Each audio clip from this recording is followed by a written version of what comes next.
حتی برخی از مجتهدان و علمای حنفی طلاق شخصی را که مواد مخدر مصرف کرده و عقلش دچار اختلال شده و همسر خود را طلاق داده است واقع میدانند. یعنی انسان معتاد اگر زن خود را طلاق بدهد طلاقش واقع می شود. برخی از علمای احناف چنین گفتند.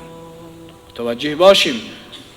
خیلی کس آمده، شاید صدها کس آمده در داخل مسجد، من زن خود طلاق دادم، عمودم من نمیدانستم، مواد کشیده بودم یا مواد نبوده، من زن خود طلاق دادم.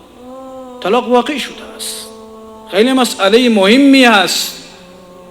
بعضی موارد هست در اینجا آمدن علما، شورای محل، وکیل گذر، مستفیدا جمع شدن، فلانی زن خود طلاق داده نمیدانست، پس رو بغلو کردن. اشته طلاق داده 1000 مرتبه طلاقی. کاش که 1 مرتبه 2 مرتبه 1000 مرتبه طلاق هستی. خواهر و مادر ما هستی. کلما و ثلاثه باشم عزیزان من. لفظ کلما و ثلاثه لفظ مهمی هست، در بین جامعه ما رواج پیدا کرده. سرگر بردار، کلما و ثلاثه قسم بخور. کلما ثلاثه یعنی کلما تزوجت امرأة فهو طالق طالق طالق. هر وقتی که تا زنده باشم من با زنی نکاح کردم او 1 طلاق 2 طلاق 3 طلاقه. خوب فکر کنیم.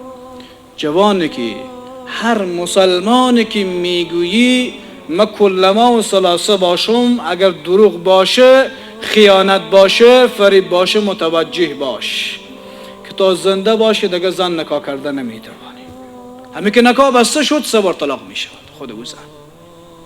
خیلی مهمه جوانان فکر کنیم. در بعضی دفترهای معاملات ما رو با خوبان کاری نیست که نمیدانن قدری الفاظ تکرار میشود.